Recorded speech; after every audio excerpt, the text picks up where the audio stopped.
remember the moment Emma told me about the job offer like it was yesterday. We were having dinner at our favorite Italian restaurant in Chicago, the one with the little string lights, and the owner who always remembered our names. Emma was picking at her pasta, unusually quiet, until she finally looked up at me with those determined brown eyes. "They offered me the position, Daniel," she said, her voice a mix of excitement and hesitation. "Senior VP of Operations at Meridian Tech. It's everything I've been working for." I reached across the table and squeezed her hand. "That's incredible, Em. I knew they'd be crazy not to hire you." Her smile flickered. "It's in Boston, Dan." The words hung between us, heavy with implication. We'd built our life in Chicago over the past 8 years. Our friends were here. My position as COO at NextGen Software, a mid-sized but growing tech company, was stable and fulfilling. We'd just renovated our condo in Lincoln Park. "Boston," I repeated, processing what this would mean. "I know it's a lot to ask," Emma continued, words tumbling out faster now. "But this is the opportunity I've been working toward since business school. The compensation package is incredible, and the company is doing groundbreaking work in sustainable tech. I'd be overseeing their entire operations division, Dan." I could see it in her eyes, that spark of ambition that had first attracted me to her when we met in our MBA program at Northwestern. Emma had always been brilliant, driven, methodical in ways I admired. For the past 3 years, she'd been hitting glass ceilings at her current company, watching less qualified men get promotions she deserved. "Tell me more about Meridian," I said, taking a sip of my wine. That night, our dinner stretched to nearly 3 hours, as Emma detailed everything about the position. I asked questions, voiced concerns, but mostly I listened. By the time we walked home through the crisp Chicago autumn, my mind was already working through the logistics of a cross-country move. "I could talk to Mark about remote work," I suggested as we crossed Michigan Avenue. "NextGen has been moving toward more flexible arrangements anyway." Emma squeezed my arm. "You'd really consider it?" "Of course I would. This is your moment, Em." What I didn't say was how terrified I was. I'd built strong relationships at NextGen over 5 years. Mark Delaney, the CEO, had become something of a mentor to me. The company was projected to go public within 2 years, which would mean substantial stock options. Walking away from that security made my stomach clench. But that night, lying awake while Emma slept beside me, I made my decision. The next morning, I called Mark and asked for a meeting. His office overlooked the Chicago River, floor-to-ceiling windows showcasing the city I loved. Mark leaned back in his chair, fingers steepled as I explained the situation. "Boston, huh?" he said when I finished. "That's a hell of a commute." I smiled despite my nerves. "I was hoping we could discuss remote options. You know I'm committed to NextGen, and with the new cloud infrastructure, most of my work could be done virtually. I could fly in for quarterly meetings, important client pitches." Mark held up his hand. "Daniel, let me stop you there. I value your contribution to this company enormously. You've helped build NextGen into what it is today." He paused and my heart sank. "Which is why I want to make this work." I blinked.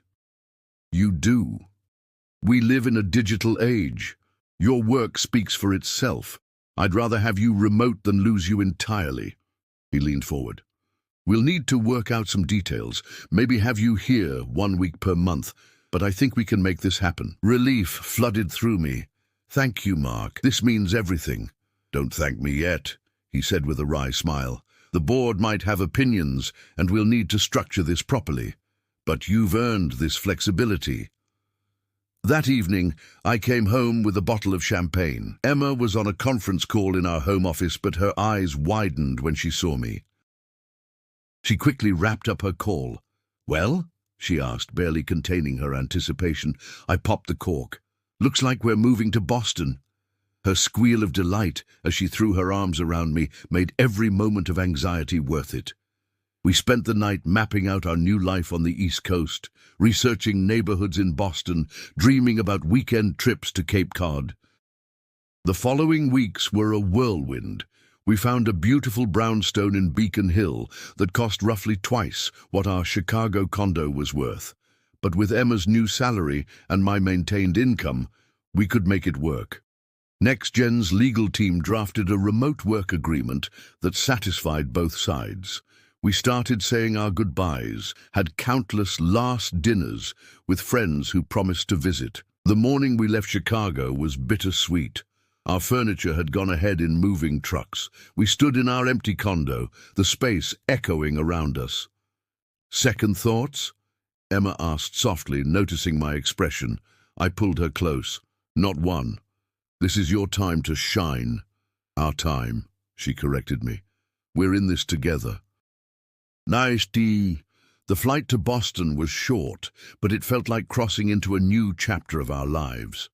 As the plane descended and I caught my first glimpse of the harbor, the winding Charles River and the historic skyline, I felt a surprising surge of excitement.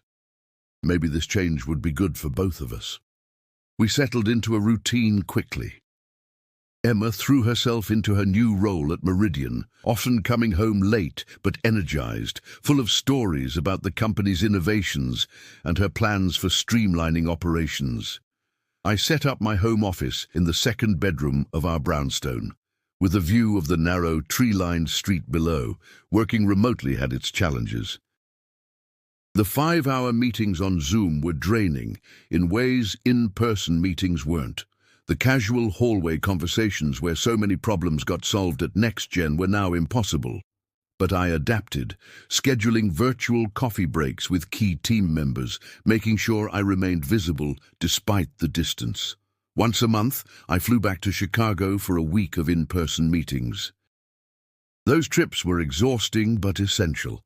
Mark always made time for one-on-one dinners where we discussed company strategy, and he kept me in the loop on office politics I was missing.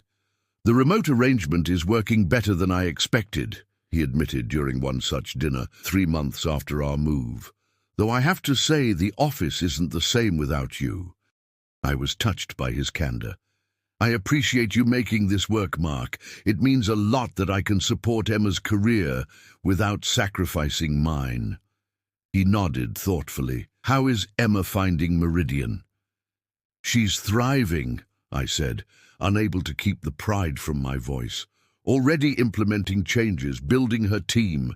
The CEO has taken her under his wing. Good for her." "And how are you finding Boston?" I considered the question. "It's growing on me, different pace than Chicago. More history, less grid system. The winter's been brutal, but the people are warming up to us." What I didn't mention was the loneliness that sometimes crept in during the long days alone in our brownstone. Emma was making connections quickly through work, but my social circle consisted mainly of screens. Still, I reminded myself, this was temporary. We'd build a community eventually. 6 months into our Boston life, everything changed. I was on a video call with our development team when my phone lit up with Mark's number. Strange, since he knew I was in a meeting. I excused myself and took the call. "Daniel," Mark's voice was strained, "I need you to get on a plane to Chicago. Today, if possible." "What's happened?" Alarm shot through me. "I'd rather discuss in person. Can you make it?" 3 hours later, I was on a flight to Chicago, my mind racing through worst-case scenarios. Had the company lost a major client? Was there a security breach? Was Mark ill? He was waiting for me at the NextGen office despite the late hour, looking like he hadn't slept in days. His office, usually impeccable, was cluttered with papers and coffee cups. "Thank you for coming," he said, gesturing me to sit. "What I'm about to tell you doesn't leave this room until we make an official announcement." I nodded, tension knotting my shoulders. "I've been diagnosed with stage 3 pancreatic cancer," he said without preamble. "I'm starting aggressive treatment next week, but I need to step back from day-to-day operations immediately." The news hit me like a physical blow. Mark wasn't just my boss. He was my mentor, someone I deeply respected. "Mark, I'm so sorry. What can I do?" He slid a folder across the desk. The board met yesterday. We need a succession plan, effective immediately. He tapped the folder. They want you, Daniel, as interim CEO. I stared at him, certain I'd misheard. Me? But I'm in Boston. There are other executives here who don't have your strategic vision or leadership capabilities, Mark interrupted. Yes, your location is a complication, but the board and I agree you're the right person to steer the company through this transition. My mind reeled with the implications. How long would this interim position last? 6 months minimum. My treatment protocol is intensive. Best case scenario, I'll be able to return in a limited capacity after that, but he left the sentence unfinished, the alternative hanging silently between us. I'll need to talk to Emma, I said finally. This changes everything for us. Mark nodded. Of course, but Daniel, NextGen needs you. I need to know the company I built is in good hands. I left his office in a daze, checked into a hotel and called Emma. It was nearly midnight in Boston. Dan, is everything okay? Her voice was thick with sleep. I told her everything. Mark's diagnosis, the board's offer, the impossible choice before us. She listened without interrupting. You have to do it, she said when I finished. Mark has always supported you, and now he needs you. But what about us? What about your job at Meridian? We just got settled in Boston. We'll figure it out, she said with a certainty I couldn't feel. Maybe I can work remotely part of the time, like you've been doing. That's not fair to you, Em. This was supposed to be your opportunity. Life isn't always fair, Dan. Sometimes we have to adapt to circumstances beyond our control. We talked until the early hours of the morning, weighing options, making plans. By the time we hung up, I had my answer. The next day I met with the board and accepted the position of interim CEO of NextGen Software, effective immediately. As I flew back to Boston to pack a suitcase of essentials, I would need to return to Chicago within days. I stared out the airplane window at the clouds below. 6 months ago, I had upended my life to support Emma's dream. Now circumstances had thrust me into a role I'd always aspired to, but at what cost to her career, to our relationship? The irony wasn't lost on me. In trying to support my wife's ambitions, I had accidentally overtaken them with my own unexpected promotion. Now we faced a new set of challenges neither of us had anticipated. As the plane began its descent into Boston, I wondered how we would navigate this latest twist in our journey together. The transition happened faster than either of us anticipated. Within a week of Mark's announcement, I was installed as interim CEO of NextGen, with a corner office I barely had time to personalize and a calendar so packed my assistant had to schedule my bathroom breaks. The board made the announcement with appropriate gravity, expressing support for Mark while projecting confidence in my ability to lead during his absence. Emma flew to Chicago for the official announcement, standing proudly beside me at the company-wide meeting. Watching her charm the board members and executive team at the reception afterward, I felt a surge of gratitude. She'd put her own demanding new role on temporary hold to be here for this moment. "You're a natural," she whispered that night in our hotel room. "I saw how those developers were looking at you during your speech. They believe in you." I pulled her close. "I'm terrified, Em. Mark built this company from nothing. The IPO preparations are at a critical stage. If I mess this up, you won't," she said with such conviction that I almost believed her. "And I'll help however I can." The reality of our new arrangement hit hard when Emma flew back to Boston 2 days later. We'd hastily rented a furnished apartment in Chicago's River North neighborhood. Nothing like our beloved brownstone in Beacon Hill, but convenient to the office. The plan was for Emma to continue her role at Meridian while I led NextGen, with us alternating weekend flights between Boston and Chicago.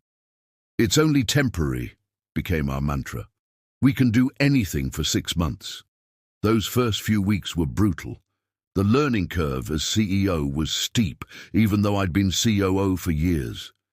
Now every decision landed on my desk. The board watched my every move. Employees who had been peers days before now looked to me for leadership. Meanwhile, investors needed reassurance that Mark's absence wouldn't derail the planned IPO. Emma and I fell into an exhausting rhythm of late-night phone calls, text updates throughout the day, and precious weekend visits that never felt long enough. When we were together, we tried to make the most of our limited time, exploring Boston's historic sites or Chicago's food scene, but work inevitably intruded. More than once, one of us fell asleep mid-conversation, phone still in hand. A month into this arrangement, I flew to Boston for the weekend and found Emma looking drained. The vibrant energy that typically radiated from her was dimmed. "What's wrong?" I asked as we walked along the Charles River, the fall foliage creating a spectacular backdrop neither of us was fully appreciating. She sighed. "Richard is questioning my commitment." Richard was Meridian's CEO, the man who had personally recruited Emma. "What do you mean?" "He made a comment about my divided attention when I had to reschedule a client meeting because of my flight to Chicago last weekend." She kicked at a pile of leaves. "I've been working 16-hour days to prove I'm fully engaged, but it's not enough." Guilt washed over me. "I'm so sorry. This isn't what we planned." "It's not your fault," she said quickly. "Neither of us could have predicted Mark's illness. Maybe you should tell Richard about our situation. He might be more understanding." "I've tried," she interrupted. "He gave me that corporate speak about personal challenges and professional commitments." The subtext was clear: figure it out or step aside. I stopped walking, turning to face her. "That's not fair. You're doing extraordinary work under impossible circumstances." "Welcome to being a woman in tech," she said with a bitter smile. "The rules are different for me, Dan. You know that." She was right, and it infuriated me. I'd seen the double standards throughout our careers. Emma had always needed to work twice as hard for the same recognition. Now our situation was exposing that inequality in stark relief. "What if I speak to him?" I suggested. "CEO to CEO?" Emma's eyes widened. "Absolutely not. That would undermine me completely." She softened, taking my hand. "I appreciate the thought, but this is my battle to fight." That weekend visit ended too quickly, both of us boarding separate Ubers to the airport Sunday evening, Emma returning to an increasingly hostile work environment, me to a company looking to me for stability during uncertainty. Back in Chicago, I threw myself into work with renewed intensity. If our separation was inevitable for now, I was determined to make it worthwhile. I accelerated the IPO preparations, overhauled our product development timeline, and implemented a more aggressive marketing strategy. The board responded with cautious approval, especially when our Q3 numbers exceeded projections. Meanwhile, I checked in with Mark weekly. His treatment was taking a toll. He'd lost weight, and his trademark booming voice had softened, but his mind remained sharp. He offered guidance when asked, but never undermined my authority. "You're doing better than I expected," he admitted during one of our calls. That reorganization of the sales team was brilliant. "I learned from the best," I replied, meaning it. "How's the long-distance marriage working out?" I hesitated. "It's challenging. Emma's facing some pushback at Meridian." Mark was quiet for a moment. "The price of ambition is steep, Daniel, for both of you." "We're making it work," I said, more confidently than I felt. But the truth was, the strain was showing. 3 months into our separation, Emma and I had our first serious fight during a video call. I'd had to cancel my weekend visit to Boston due to a crisis with a major client. "This is the 3rd weekend in 6 weeks, Dan," Emma said, frustration evident even through the pixelated video.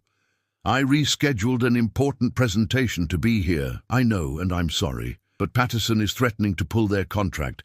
That's $12 million in annual revenue. I have to be here to smooth things over." "And my work doesn't matter?" The hurt in her voice cut deep. "Of course it matters. That's not what I'm saying.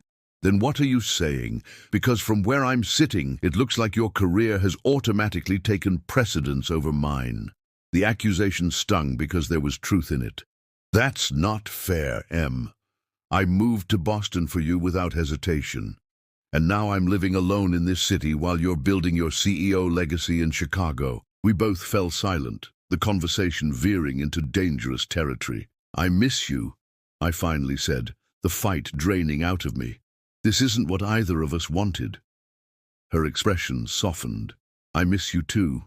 I'm sorry. I know you didn't ask for this responsibility. We need to find a better solution, I said. This back and forth is killing us both. Datufim, we spent the next hour brainstorming alternatives. Emma had accumulated enough clout at Meridian to propose a modified schedule, 3 weeks in Boston, 1 week working remotely from Chicago each month.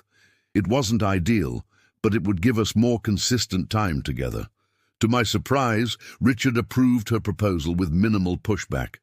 Perhaps her exceptional performance had finally convinced him of her value, or maybe he recognized that holding on to top talent sometimes required flexibility. This new arrangement breathed life back into our relationship. Having a full week together each month allowed us to reconnect in ways that weekend visits never permitted. We established favorite spots in both cities. A corner table at Juliana's in Chicago, where the owner soon knew our regular orders, a bench in the Boston Public Garden where we'd meet for lunch when Emma could slip away from the office. 4 months into my tenure as interim CEO, NextGen received an unexpected acquisition offer from Apex Technologies, a larger competitor. The offer was substantial, nearly double our projected IPO valuation, and came with guarantees about retaining our staff and product lines. The board was divided. Some saw it as a golden opportunity. Others worried we were selling ourselves short right before our potential public offering. As CEO, my recommendation would carry significant weight. I called Emma immediately after the board meeting. I need your perspective on this, I told her, outlining the offer and the board's reaction. What does Mark think? She asked. He's recused himself from the decision, says his health situation shouldn't influence the company's future. Emma was quiet for a moment. If you accept the offer, what happens to your position? It was the question I'd been avoiding. I'd oversee the integration for 6 months, then likely move into a divisional leadership role, not CEO. And if you decline and proceed with the IPO? Best case scenario, I prove myself during this interim period and the board removes the interim from my title. NextGen remains independent and we potentially create even greater value long term. Higher risk, higher reward, Emma summarized. Exactly. What would you do? She didn't hesitate. I'd decline the offer. You've always talked about building something lasting at NextGen. Being acquired would mean losing that vision. Her confidence bolstered my own instincts. At the next board meeting, I recommended declining the offer and proceeding with our IPO plans. After hours of debate, the board narrowly voted to follow my recommendation. That decision marked a turning point in my leadership. I was no longer simply maintaining Mark's company. I was actively shaping its future. The responsibility was enormous. But for the first time since taking the role, I felt truly capable of fulfilling it. Emma noticed the change in me during her next week in Chicago. You're walking taller, she observed as we strolled along the lakefront one evening. More confidence. I'm growing into the role, I admitted. Still terrified daily, but now it's an energizing fear rather than a paralyzing one. She squeezed my hand. I'm proud of you, and a little jealous. I looked at her in surprise. Jealous? Of what? Of how seamlessly you've stepped into this leadership role. Meanwhile, I'm still fighting for every inch of respect at Meridian. The admission revealed a complexity in our relationship I hadn't fully appreciated. We'd always supported each other's ambitions, celebrated each other's successes, but now my unexpected promotion had created an imbalance neither of us had anticipated. Your work at Meridian is transformative, I told her. Richard may not fully recognize it yet, but the results speak for themselves. She smiled, but it didn't reach her eyes. I know, it's just, this wasn't how we planned it. Life rarely follows our plans, I said, pulling her close as we watched the sunset paint Lake Michigan in brilliant oranges and pinks. But we adjust. Together. As my 5th month as CEO approached, Mark's condition took a turn for the worse. His doctors recommended a more aggressive treatment protocol that would extend his absence from NextGen indefinitely. The board called an emergency meeting. "We need to make a decision about permanent leadership," the chairwoman said, her gaze fixed on me. "Mark's recovery timeline is uncertain, and the company needs stability, especially as we approach the IPO." The implication was clear. They wanted to remove the interim from my title. Under different circumstances, this would have been cause for celebration, the culmination of years of hard work and ambition. Instead, I felt conflicted. "I'd like some time to consider this," I said, surprising myself and the board. "This decision affects not just me, but my family as well." The chairwoman nodded. "Take the weekend. We'll reconvene Monday." I flew to Boston that night without calling ahead, taking a taxi directly to our brownstone. It was nearly midnight when I unlocked the door. Emma was curled up on the sofa with her laptop, surrounded by spreadsheets and empty coffee cups. She looked up in surprise when I entered. "Dan, what are you doing here? I thought—" I cut her off by sitting beside her and taking her hands in mine. "The board wants to make me the permanent CEO of NextGen." Her eyes widened. "That's... wow. Congratulations. I haven't accepted yet." "Why not?" "It's everything you've worked for." I took a deep breath. "Because accepting means making Chicago our permanent home. It means asking you to leave the position you love at Meridian, the opportunity you fought so hard for. It means prioritizing my career over yours, and I'm not sure that's the right choice for us." Emma set her laptop aside, her expression serious. "What are you saying, Dan?" "I'm saying I could turn it down. We could stay in Boston. I could find another position here, maybe start consulting. Your career at Meridian could continue uninterrupted." She was quiet for a long moment, studying my face. "Would you resent me if you did that? Be honest." It was a fair question. "I don't think so, but I can't promise I wouldn't occasionally wonder what if. Just like I would if I left Meridian," she said softly. We stayed up all night weighing options, considering alternatives, and confronting hard truths about our ambitions, our marriage, and what success meant to each of us. By dawn, as golden light filtered through our brownstone windows, we'd reached a decision, one that would require sacrifice from both of us, but also offer a new beginning. Monday morning, I walked into the NextGen boardroom with clarity and purpose. The path ahead wouldn't be easy, but for the first time in months, I felt certain it was the right one for both Emma and me.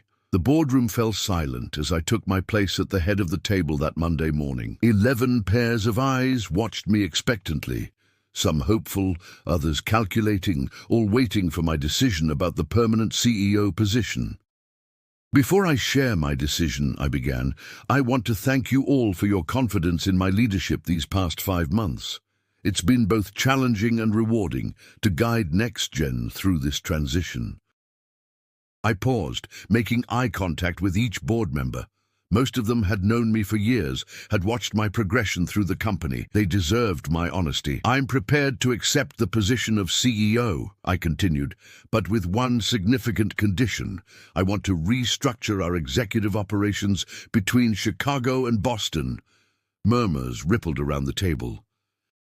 The chairwoman, Patricia Mills, leaned forward. "What exactly are you proposing, Daniel?" "A bi-coastal leadership model. I would split my time between our headquarters here and a new East Coast office in Boston. We've been discussing expansion to the East Coast markets for years. This accelerates that plan while solving my family situation." The CFO frowned. "That's a significant expense during IPO preparations." "It's an investment," I countered. "Boston's tech ecosystem is booming. We'd have access to talent from MIT, Harvard, and dozens of other institutions, plus proximity to European markets as we look toward international expansion. For the next hour, I laid out my vision. A small but strategic Boston office focusing on innovation and East Coast clients while maintaining our operational headquarters in Chicago. I would spend 2 weeks per month in each location with a robust virtual leadership structure to ensure continuity. And your wife? Patricia asked bluntly. Would this arrangement allow her to maintain her position at Meridian? Emma has negotiated a flexible arrangement with Meridian, I explained. She'll retain her role while reducing travel. We've found a balance that works for both our careers. What I didn't share was the agonizing conversation that had led to this solution. Emma and I had spent that entire weekend evaluating what mattered most to us, not just professionally, but personally. We'd mapped out scenarios, calculated costs, and ultimately confronted the reality that neither of us wanted to completely sacrifice our career ambitions, nor did we want to continue living separate lives. I want this CEO role, I had admitted to Emma during our late-night discussion. I've earned it, but not at the cost of our marriage or your career. And I want to continue at Meridian, she'd responded. I'm finally making the impact I've always worked toward. The bi-coastal solution wasn't perfect, but it offered a path forward that honored both our ambitions. Back in the boardroom, debate continued for another hour. Concerns about cost, logistics, and precedent were raised and addressed. Finally, Patricia called for a vote. The motion to appoint Daniel Wright as permanent CEO of NextGen Software, with the proposed bi-coastal leadership structure, is approved, she announced. Congratulations, Daniel. Relief washed over me. Thank you for your trust. I won't let you down. That evening I called Emma with the news. They approved everything, I told her. It's happening. Her excitement came through clearly even over the phone. I knew they would. You've proven yourself these past months. How did your conversation with Richard go? I asked, referring to her meeting with Meridian's CEO about her own flexible arrangement. Better than expected, she said. He wasn't thrilled, but when I outlined how this could actually benefit Meridian, giving them stronger connections to Midwest markets, he came around. I think he finally realizes I'm worth keeping even on modified terms. He'd be a fool not to, I said. So we're really doing this, the bi-coastal power couple thing? I laughed. Apparently so, God help us. The following weeks were a whirlwind of planning and execution. We decided to keep both our Chicago apartment and Boston brownstone for the time being. NextGen's real estate team secured a modest office space in downtown Boston, and I began assembling a small but strategic team there. Emma renegotiated her role at Meridian, focusing on strategic initiatives rather than day-to-day operations, which gave her more flexibility. She would travel to satellite offices and client sites when needed, but with a more predictable schedule that aligned with my own movements between cities. Our first month under this new arrangement was bumpy. Coordinating 2 households, 2 demanding careers, and constant travel proved even more challenging than anticipated. There were missed connections, double-booked calendars, and one memorable incident where we both ended up in different cities on what was supposed to be our reunion weekend. This isn't sustainable, Emma admitted during a late-night video call after that mishap. She looked exhausted, the Boston midnight casting shadows under her eyes. We need a better system, I agreed, equally drained from my Chicago hotel room. Let me talk to my assistant about coordinating our schedules more effectively. We implemented a shared calendar system, color-coded and detailed, that became our lifeline. My executive assistant Melissa proved invaluable, coordinating with Emma's team at Meridian to ensure our professional and personal lives remained in sync, despite the geographical challenges. Gradually, we settled into a rhythm. 2 weeks in Boston, 2 weeks in Chicago, with occasional adjustments for critical meetings or events.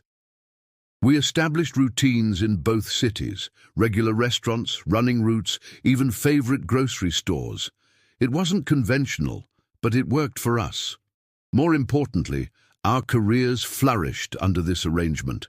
Emma's modified role at Meridian actually gave her more strategic influence and visibility with senior leadership. Meanwhile, NextGen's East Coast presence grew faster than projected, attracting talent and clients who might otherwise have overlooked a Chicago-based company. 6 months after becoming permanent CEO, I stood on a stage in New York, ringing the opening bell as NextGen Software went public. Our IPO exceeded expectations, with shares rising 32% on the first day of trading. Emma stood beside me during the ceremony, as did Mark, thinner but cancer-free after completing his treatment protocol. "I couldn't have done this without you," I told Emma at the celebration dinner that evening. "Yes, you could have," she corrected me with a smile. "But I'm glad you didn't have to." Mark joined us, champagne in hand. "To unconventional solutions," he toasted, "and the courage to pursue them." As we clinked glasses, I reflected on the journey that had brought us here. When Emma first received her job offer at Meridian, I had supported her without hesitation, believing it was her turn to prioritize her career. Life had other plans, thrusting me into unexpected leadership just as she was establishing herself in a new city. The easy path would have been for one of us to step back, to prioritize the other's ambition at the expense of our own.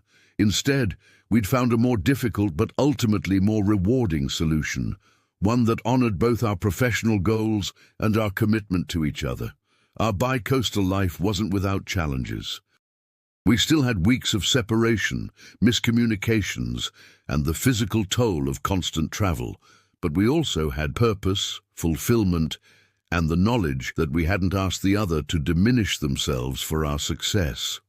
1 year after Emma's initial job offer at Meridian, we celebrated with dinner at that same Italian restaurant in Chicago where she'd first told me about the Boston opportunity. "Do you ever wonder what would have happened if you'd turned down Meridian?" I asked as we shared tiramisu. Emma considered the question. "Sometimes. But then I think about how that decision set all of this in motion."